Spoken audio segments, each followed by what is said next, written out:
Now I'm looking at the site plan. Remember from previous videos, tutorials, that I put in the topography. But if you look at any of the building sections, you'll see that the grade still flows right through the house because I haven't told Revit to excavate, or that Revit calls it a building pad, the dirt where the house is. And so that's what I need to do right now, is put in that building pad. And right here is my basement plan. And I'm looking at my site plan. Here's my basement plan, and here's my topographic information, the surface there. And so I'm going to go up to massing in site, and I'm going to put in a building pad. Okay. And the building pad is just the area around the house where we don't want the topography to flow through. So we would be, in real life, we'd be digging a hole and excavating the dirt and building our house without the dirt inside of the basement. And that's what I'm going to illustrate here. So the actual exterior perimeter of the basement is where we're going to excavate dirt away. Now, we're not doing it in the garage. The garage sits on generally unless you have a basement underneath your garage, the slab of the garage sits on the ground, on the grade. So there's no building pad, there's no excavation of the earth generally, but certainly, in fact, in respect to the way that we're building this house, there's no excavation underneath the garage. That could change depending on the topography. But in this case, we're not planning on digging out any dirt for that. All right, so I'm just following the outside perimeter, which would make sense once you've dug the hole, put in the basement walls, and then backfilled.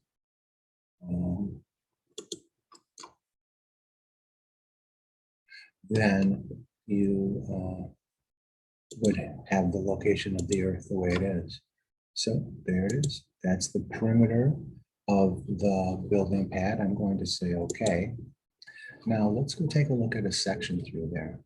I don't know if I have any sections turned. Well, we'll just go to any plan view.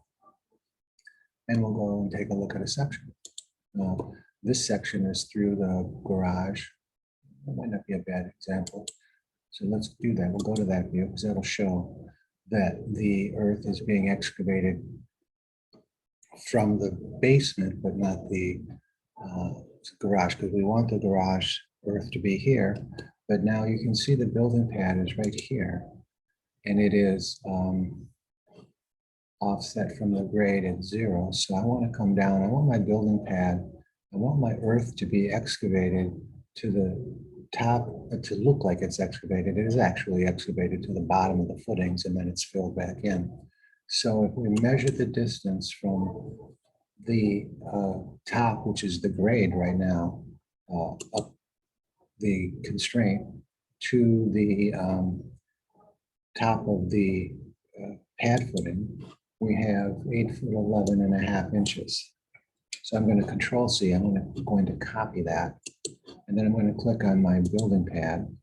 And I'm going to say that the height is minus Control V. Let's see what happens if we do that. Now my building pad, see how the earth was just excavated away? There's no earth there any longer. I still have my building pad there. I don't want to see it because that sort of makes it look like there's a footing here, which is not true. So let's see VG, and we'll go to pads. Let's see. Let's look at topography first of all and see if we have pads here. Let's see. Nope. Okay, so I'm not sure what else. There is some, hopefully there is some way to turn that off. Let's see, site. Property lines, pads. Let's see if we turn off the pads. What happens? Yep, okay, I just turned off the pad, the building pad, but not the pad footings, which is exactly what I wanted. I don't want to see the building pads in any of my sections because it confuses things. I want to see it just exactly like that. So that's perfect. Now, if we go back to the site plan, now let's go back to the first floor and let's just take a look at it through this section. I like my sections to, unless I'm actually working on something, I do like my sections to look to the back of the house. And the reason that works is that I have an orientation that I know that the building sections are always looking towards the back of the house. So I'm always oriented correctly. There is no right or wrong. You can have your building sections go in both directions. But I find that for orientation purposes for me is when I'm constructing the house, I like all my sections to look to go to the rear. So go to the view. And let's just do consistent colors here. Look at that. Here's my grade coming down. And I have the pad in there as well, so I don't want to see that. Because remember, the settings that we do here are for each view. So if I turn the building pad off in one view, it doesn't turn it off globally. So I'm going to go to my site. And maximize that out and say, I don't want to see the building pad. So we'll turn it off and that building pad hopefully will go away. And there it is, it's gone.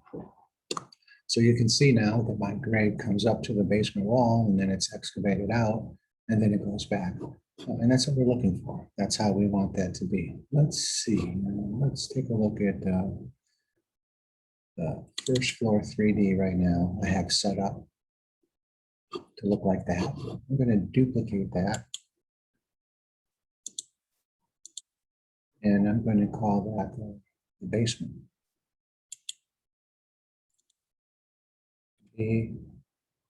BSMT will tell me what it is. Okay.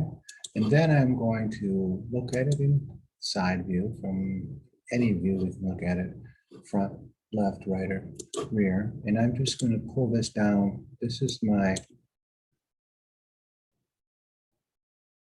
section box, and I'm going to pull that section box down to the point, hopefully, where I can see the basement wall.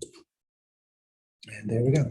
Now you can see that the earth was excavated out inside of the basement, but it didn't do anything here at the garage. We put a building pad in, and I wonder if we can see that building pad here. So let's turn it off. VG, visibility graphics. Let's go back down to the site. Maximize it. Say I don't want to see the pads. Say okay. Good.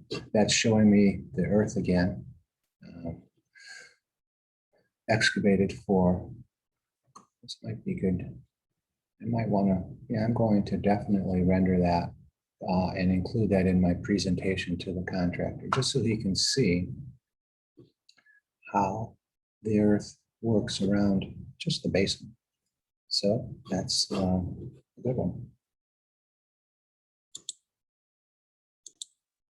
And that's the way the site plan looks with the rendering. So this will be good to show the client how the existing topography works for his project. Tapers down. It probably would have been better to change the direction of the sun so that it came from the left instead of the right. So it would be nice to be able to see that. So let's do that. View, render, whoops. See, I don't have the render, so let's go take a look at something to render. Here we go. Okay. Now we'll go to the view. I'm going to say render. And let's change the sunlight from the top left. Okay, so now the sun is coming from the top left. I'm going to get shadow over here. Oh. This is, let's see. Sunlight from the top right is definitely not good. All right, so say from the top left, render in the cloud.